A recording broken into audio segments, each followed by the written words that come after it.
And to get that shape of the petals with rudimentary tools that you're talking about, incredibly difficult. Even the inscription, getting the scroll and the inscription on it as well. What would you ultimately like me to do?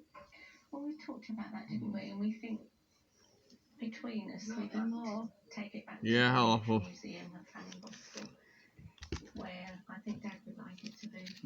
Well, I will get on with it. Look forward to that. Thank you very much. Thank you so much for bringing it. Thank you. Nice to meet you. Okay, bye-bye. They brought a lot of memories back of Dad And us as children within. Yeah. And I think if we can carry that story through and hopefully get the belt to some sort of point where it can continue its travel and memory, and we can leave it to rest where it originated from. British DEATHMATCH 7th Army Division cut through to Fallingboston in Westphalia to open the doors at this time. By the time British troops arrived in Fallingboston, 60 kilometers north of Hanover, some of the 96,000 prisoners had been incarcerated there for 5 long years. A touching goodbye to Hitler, and out and about one fades to freedom. After its liberation, Fallingboston was used as an internment camp for German soldiers, and it was here that Graham and Janet's father met Franz, the soldier who gave him the belt. We have a tear at this point here, which I've got to stabilise. It's about to break. It is so incredibly fragile. I'm amazed it didn't break whilst we were examining it when Graham and Jan brought it in. But before Susie begins work, she plans to give Graham and Janet a permanent record of the belt's remarkable history. What I'm doing now is taking a tracing of the pattern that's on the belt, but I think it's quite important that they have something to remember the belt by as they're going to give it away.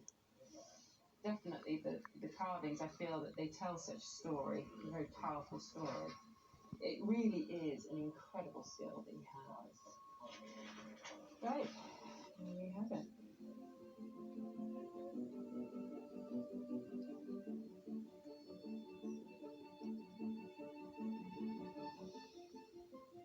Outside, Susie begins by taking apart the old repair.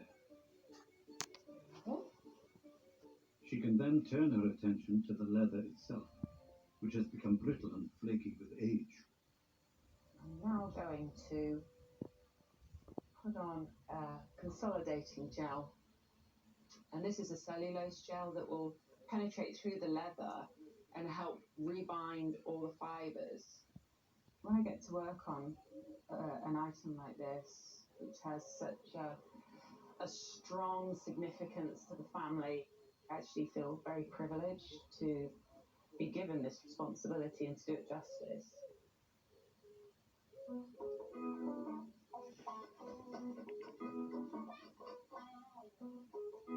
Back inside, luthier David is hitting all the right notes in his quest to restore a bass guitar that in its heyday played the hits of Hot Chocolate.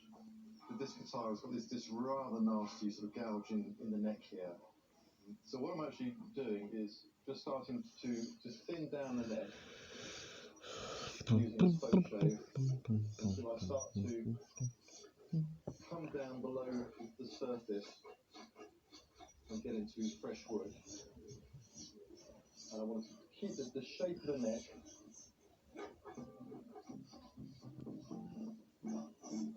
After the sanding down, David applies the stain, colour matching it back to the original.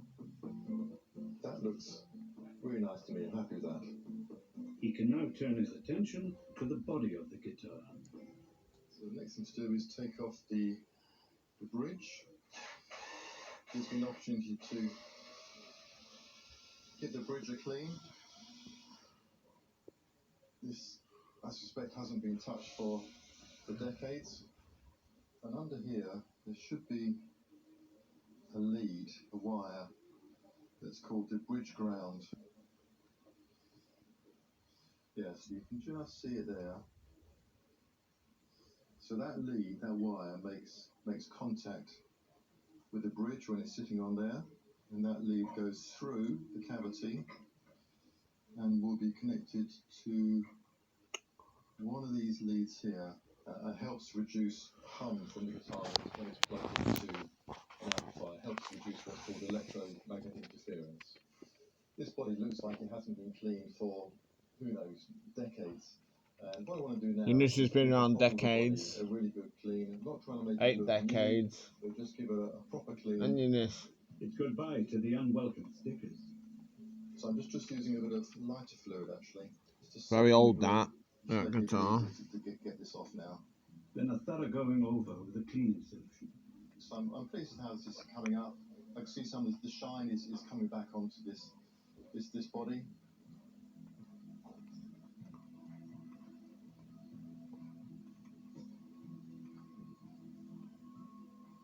Fretboard on this guitar has got a curve, a radius on it, and so what I need to do now is to curve these frets so they'll sit properly into this fretboard. And to do that I'm using this tool. Just pass the frets through, and I'm looking for the radius of this fret wire to be just slightly more curved than the fretboard.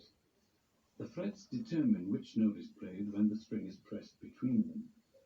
So it's vital that they are the correct height for both comfort and sound. These frets have to be perfectly level. You can have the nicest looking wood, best pickups, the whole guitar can look nice, but unless the frets are bang on perfect, the guitar will not play as well as it can. So this is one of the most important parts of restoring guitar. And the way I'm going to do it today is just to use this tool, which is the same radius as this guitar, and just inserts even pressure on the fret as I'm pushing it in. Once pressed level into place, the frets are sanded flat, then polished up.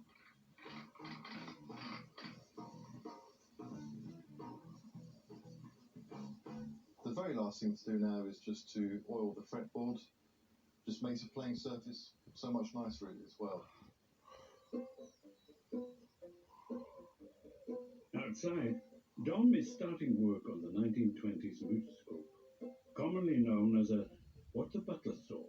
So, looking at the inside of the mutoscope, this is the coin chute from inside of the machine, which is one of the main problems why it wasn't working. The coin, the old penny, just doesn't fit. It's too narrow. It should slide through straight down. You can see it. So all I need to do is